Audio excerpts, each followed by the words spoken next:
Assalamualaikum teman Aslam, jumpa lagi bersama saya Adim dan masih tetap membahas seputar gangguan asam lambung, GERD, anxiety, psikomatis. Oke, gimana teman-teman kabarnya? Semoga kabar kalian dengan keadaan yang semakin membaik, terlepas dari lingkaran gangguan asam lambung, GERD, anxiety, psikomatis. Seperti biasa ya teman-teman, di season kali ini saya akan menjawab pertanyaan teman-teman yang ada di kolom komentar. Seperti apa pertanyaan-pertanyaan dan gimana pembahasan-pembahasannya. Simak videonya sampai selesai, jangan skip agar kalian mengerti, agar kalian paham. Kalau misalkan kalian mengerti dan paham, insya Allah teman-teman ya, kalian akan bisa lebih mudah menangani setiap sensasi dari gangguan asam lambung, GERD, anxiety, psikomatis. Dan buat teman-teman yang baru bergabung, seandainya kalian mau bertanya tentang seputaran gangguan asam lambung, GERD, anxiety, psikomatis, alangkah lebih baiknya kalian itu simak dulu video-video saya yang terdahulu teman-teman ya. Karena saya itu sudah banyak sekali upload video tentang seputaran gangguan asam lambung, GERD, anxiety, psikomatis dari berbagai macam sensasi dan gimana cara menangani setiap sensasi yang hadir. Videonya sudah ada teman-teman ya. Silakan kalian cek saja profil saya teman-teman ya. Klik bagian lainnya ataupun klik bagian video, kalian scroll saja teman-teman ya. Di sana banyak sekali pembahasan sensasi seputar gangguan asam lambung, GERD, anxiety, psikomatis. Sesuaikan saja dengan apa yang sedang kalian rasakan gitu teman-teman ya. Dan mudah-mudahan saja teman-teman ya, videonya ini bisa menjadi panduan, patokan gitu teman-teman ya, ataupun motivasi, ataupun minimal sekedar menemani kalian yang belum membaik dari gangguan asam lambung, GERD, anxiety, psikomatis. Semoga saja semangat gitu teman-teman ya buat kalian, supaya kalian yang ngerti gitu ya. Jadi minimal ya teman-teman ya, bisa mengurangi rasa cemas kalian, rasa takut kalian dengan sensasi-sensasi gangguan asam lambung, GERD, anxiety, psikomatis. Karena jujur teman-teman ya, gangguan asam lambung, GERD, anxiety, psikomatis ini sensasinya banyak sekali teman-teman ya. Dari ujung kaki sampai ujung rambut ada aja sensasinya. Tetapi kalau misalkan kitanya ngerti, kitanya paham, ya minimal kita itu bisa lebih tenang gitu teman-teman ya. Oke, kembali lagi ke pembahasannya teman-teman ya. Di sini saya sudah catatkan beberapa pertanyaan teman-teman yang paling sering ditanyakan teman-temannya di kolom komentar ataupun di DM. Dan karena ini waktunya sudah sore teman-teman ya, saya pulang kerja dan saya sempatkan untuk membahas ataupun menjawab pertanyaan kalian. Jadi mohon maaf jika pertanyaannya ini tidak terjawab semuanya karena keterbatasan waktu gitu teman-teman ya. Oke, pertanyaan yang pertama, Bang, pernah nggak sih ngalamin sensasi kenapa saat telat makan sebentar saja perut itu langsung tidak nyaman, kepala langsung kelayangan? Pernah teman-teman ya, ini saya sering sekali pernah mengalami. Makan sebentar saja gitu teman-teman ya, kita itu langsung ada sensasi nggak nyaman ya, langsung nggak nyaman di perut, terus langsung kelayangan.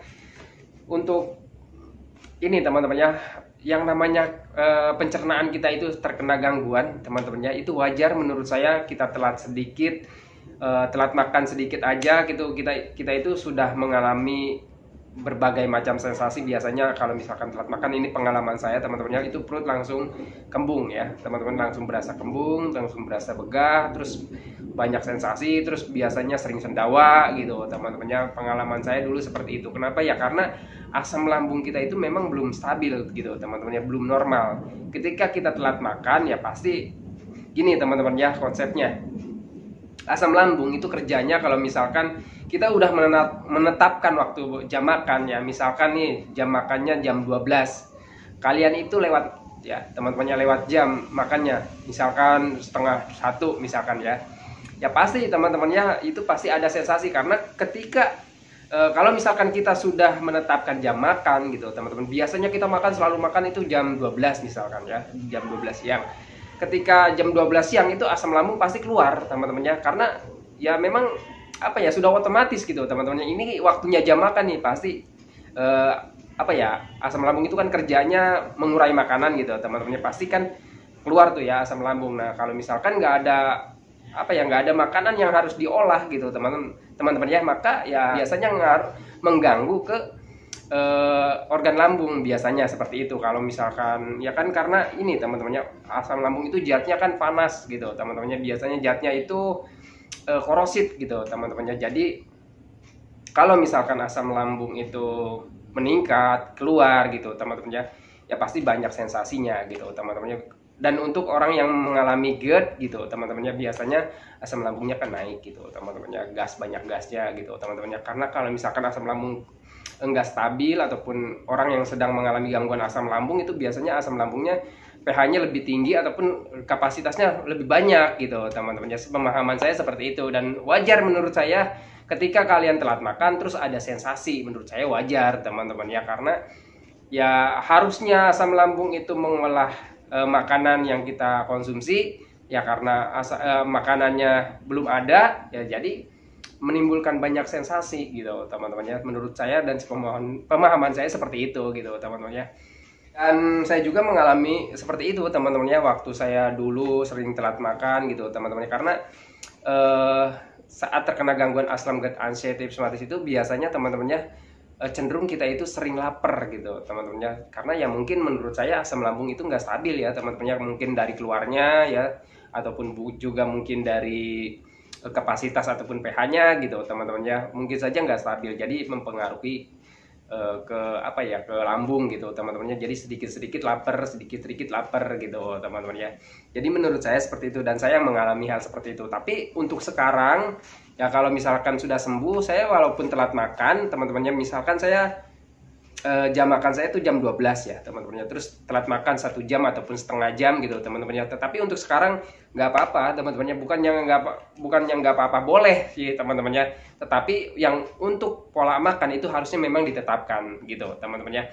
Tetapi untuk sekarang saya kalau misalkan nih nggak sempet ya, misalkan di perjalanan gitu teman-temannya, mungkin nggak sempet makan gitu, biasanya saya ngemil gitu teman-temannya, untuk mengganjal aja gitu, supaya ya tetap ada makanan yang masuk gitu teman-teman. Jadi kalau misalkan teman-teman itu usahakan aja sering makan, sering ngemil gitu teman-temannya. Saya juga sampai sekarang teman-temannya pola makan itu tetap dijaga teman-temannya. Jadi jaranglah saya itu telat makan, jaranglah menunda makan gitu teman-temannya, kecuali kalau misalkan lagi urgent banget gitu teman-teman, urgent banget ya pasti saya menunda makan, tetapi saya ganti dengan cemilan supaya perut nggak kosong gitu teman-teman. Kalau misalkan perut kosong ya pasti banyak orang yang terkena gangguan asam itu pasti banyak sensasi gitu teman-teman ya. Menurut saya seperti itu, pemahaman saya seperti itu teman-teman ya. Dan bahkan sebenarnya bukan untuk orang yang terkena gangguan asam aja teman-teman, orang lain juga sih sebenarnya sama, cuman bedanya orang lain itu nggak terlalu sensitif gitu teman-teman ya. Ketika mereka telat makan ya paling ya ngerasain perih, lapar ya wajar menurut saya gitu teman-temannya. Cuman bedanya buat orang yang terkena gangguan asam teman-temannya, karena tertanamkan di dalam pikiran kita itu, ketika nih telat makan nih jangan-jangan saya nanti kelayangan, jangan-jangan nanti saya pingsan gitu teman-temannya. Jadi ada ketakutan, dan ketika telat makan itu pikirannya udah kemana-mana tuh teman-temannya, karena terbawa anxiety gitu teman-teman. Jadi mikirnya kemana-mana, dan hasil ya makin banyak sensasinya, biasanya seperti itu teman-teman ya. Pasti ada kelayangan, dan menurut saya kelayangan juga wajar teman-teman ya, karena ketika kita kelayangan sebenarnya itu tubuh kita itu meminta gitu teman-temannya, tubuh kita itu ya kekurangan vitamin, kekurangan gizi ataupun kekurangan energi gitu teman-temannya. Menurut saya kelayangan ya wajar teman-temannya. Dan ini teman-temannya kebetulan membahas kelayangan ya, kemarin ya teman-temannya, kebetulan kemarin teman saya juga ada yang kelayangan, dan saya tanya, kenapa lu kelayangan? Gue belum sarapan gitu teman-temannya. Nah, jadi sebenarnya itu hal wajar teman-teman. Untuk kelayangan itu sebenarnya semua orang yang ketika mereka belum sarapan gitu teman-temannya, dan ketika energinya habis itu pasti mengalami lemas, letih, lesu, ataupun kelayangan, ataupun sakit kepala, dan itu hal yang wajar gitu teman-teman. Dan sebenarnya penanganannya mudah teman-temannya. Ketika kita kelayangan, kita pahami aja kenapa kita kelayangan. Kelayangan itu adalah ya suatu bentuk respon tubuh kita itu terganggu keseimbangannya gitu teman-temannya. Karena apa ya? Karena energi kita habis gitu teman-temannya. Jadi tinggal cukupi aja energinya. Kalau misalkan energi kita habis ya tinggal kita isi energinya dengan cara apa? Dengan makan, ngemil, minum gitu teman-temannya. Jadi tinggal seperti itu aja sebenarnya. Cuman bedanya sialnya nih teman-temannya, bagi orang yang terkena gangguan asam gut anxiety, ketika ada kelayangan, ketika ada sensasi, ketika oleng, ketika habis duduk terus berdiri, terus ada gelap pandangannya, dan itu mikirnya kemana-mana teman-temannya. Padahal mungkin saja tubuh kita itu kekurangan asupan energi gitu teman-temannya, contohnya dari makan, minum gitu teman-temannya. Jadi menurut pemahaman saya seperti itu teman-temannya. Ini khususnya untuk orang-orang yang terkena gangguan asam gut anxiety gitu teman-temannya. Jadi menurut saya hal yang wajar ketika teman-teman itu ketika telat makan terus ada sensasi nggak nyaman di perutnya ya, teman-temannya berasa kembung, begah, terus juga ada kelayangan ataupun sakit kepala. Itu hal yang wajar teman-temannya untuk orang-orang yang terkena gangguan asam dan anxiety psoriasis. Dan cukup kalian ya jangan telat makan aja gitu teman-temannya, usahakan jangan telat makan gitu ya. Dan kalau misalkan mengharuskan kalian itu telat makanya ada yang sesuatu yang urgent gitu teman-temannya, jangan lupa ngemil buat ganjel aja gitu teman-temannya.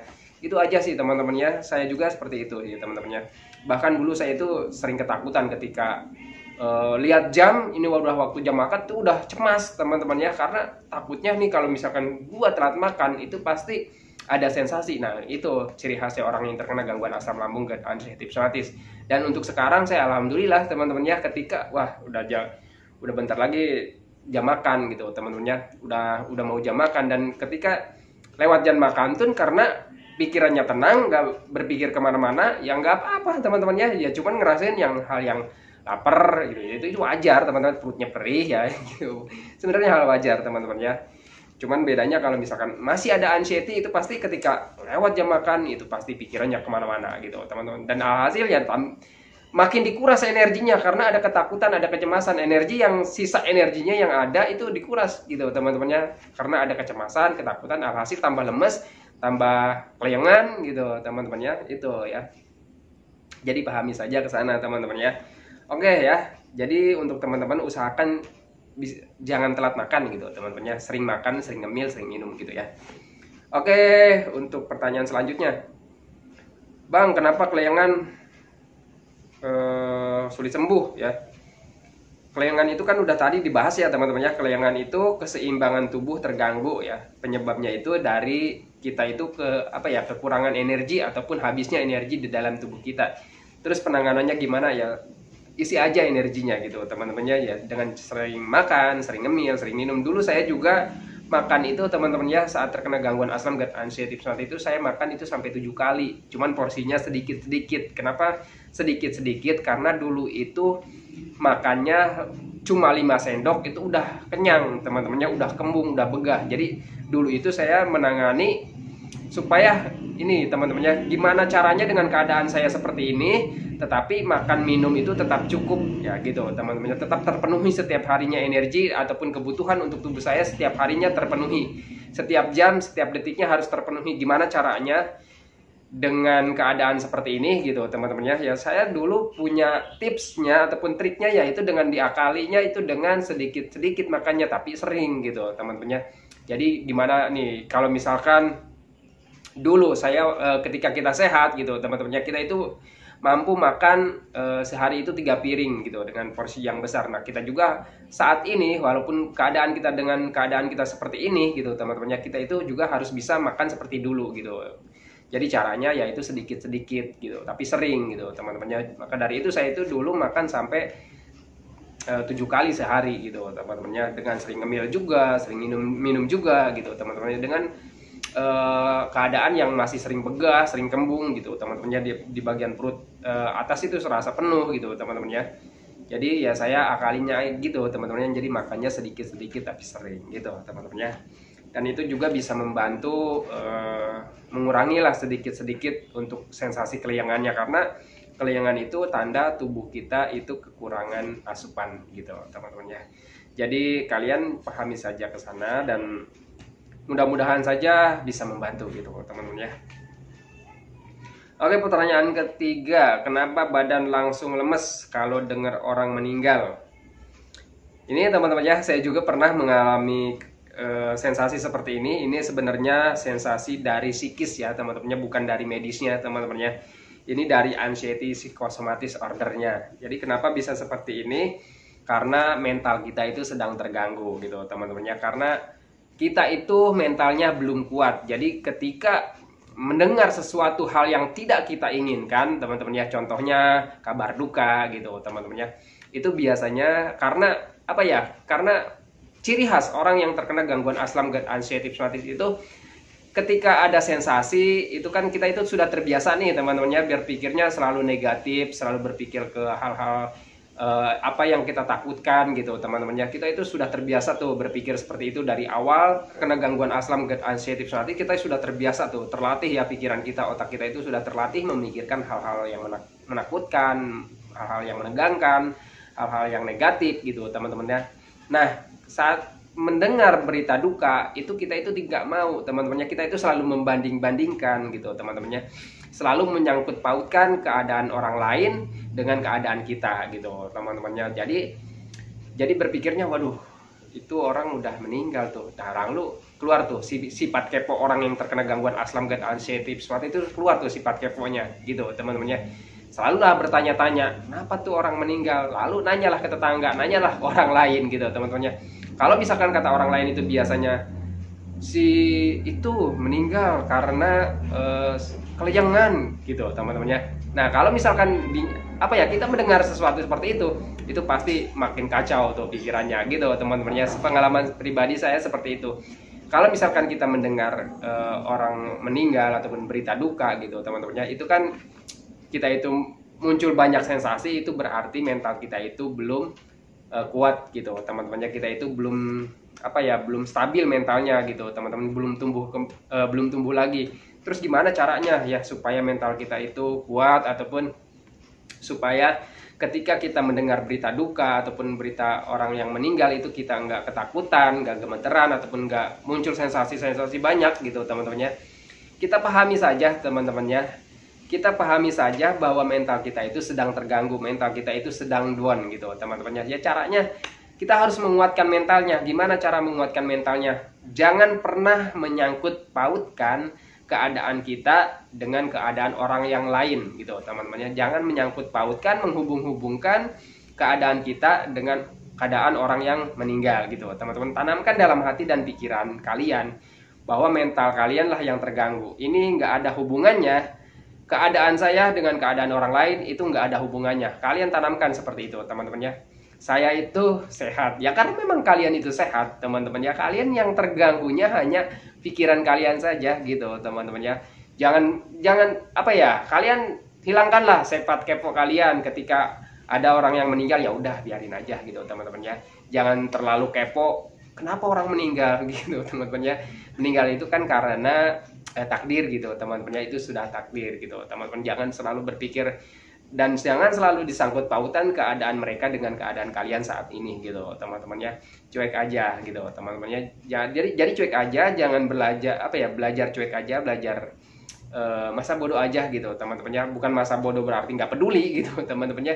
Jadi jangan jangan dihubung-hubungkan lah keadaan kalian gitu teman-teman. Jadi saya juga seperti itu teman-teman ya. Saya itu deket banget dulu teman-teman ya, waktu saya masih kondisinya di 75% ke bawah, itu enggak, saya tuh ada yang meninggal teman-teman ya. Ya waktu itu meninggalnya juga sensasinya sama dengan apa yang saya rasakan teman-teman ya. Sakit kepala hebat. Ya, itu waktu itu saya lagi sakit kepala hebat tuh teman-teman ya. Sakit kepala hebat, terus ada kelayangan. Mendengar berita duka dan tetangga saya itu meninggalnya sama teman-teman ya. Itu sakit kepala berat, itu sakit kepala hebat. Saya kepo dulu waktu itu teman-teman ya, kenapa itu tetangga meninggal karena sakit kepala katanya gitu teman-teman ya. Dan waktu itu subhanallah teman-teman ya, itu pikiran saya udah ngaco kemana-mana. Saya selalu berpikir waduh ini sensasinya sama nih, sakit kepala meninggal, jangan-jangan saya juga mau meninggal gitu teman-teman ya. Jadi saya itu selalu berpikir seperti itu, padahal sensasi yang dia rasakan dengan saya itu sebenarnya beda gitu teman-teman ya. Karena kita mendengarnya ya sakit kepala gitu teman-teman ya, jadi ya mikir deh kemana-mana gitu, takutnya apa yang terjadi dengan orang lain itu menimpa ke kita gitu teman-teman. Jadi menurut saya jangan selalu menyangkut pautkan keadaan kita itu dengan orang lain yang meninggal gitu teman-teman ya.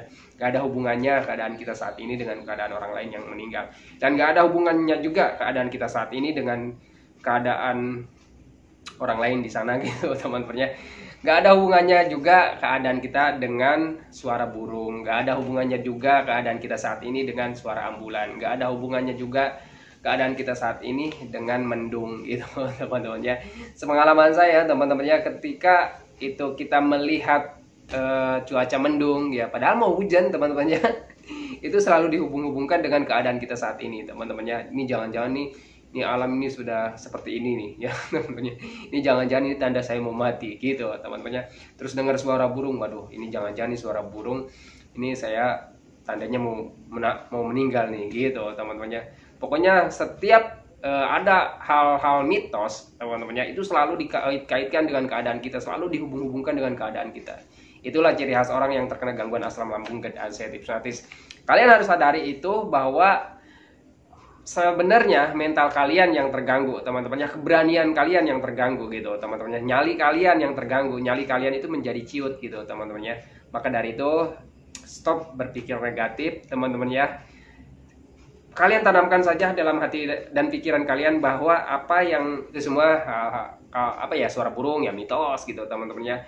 Itu semua hal mitos teman-teman, jangan terlalu dipercaya teman-teman. Kalau kalian terlalu percaya itu, maka mental kalian nggak akan pernah tumbuh gitu teman-teman. Cara menumbuhkan mental kalian dengan cara belajar cuek dan masa bodoh aja teman-teman ya. Terus juga jangan lupa teman-teman sering jalan-jalan kaki, sering hiburan, sering melakukan aktivitas dan kegiatan yang menyenangkan. Insya Allah teman-teman kalau kalian konsisten dengan melakukan hal-hal seperti itu, menanamkan dalam hati dan pikiran kalian hal-hal yang positif teman-teman itu kalian mentalnya akan semakin tumbuh gitu teman-teman. Kalian itu akan semakin membaik gitu teman-teman.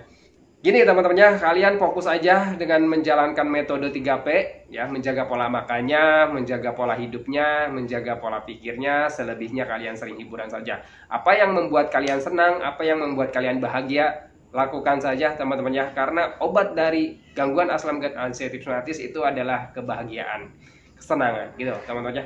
Oke, karena waktunya ini nggak cukup lagi teman-teman. Sebenarnya pertanyaan ini masih banyak nih teman-teman.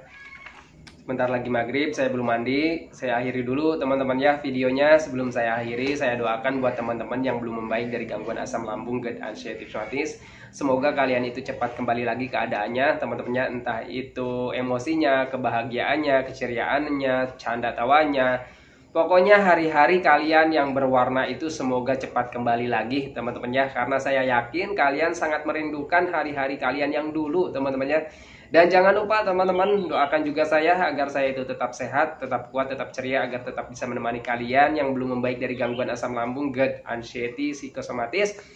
Oke teman-teman, saya akhiri videonya. Assalamualaikum warahmatullahi wabarakatuh.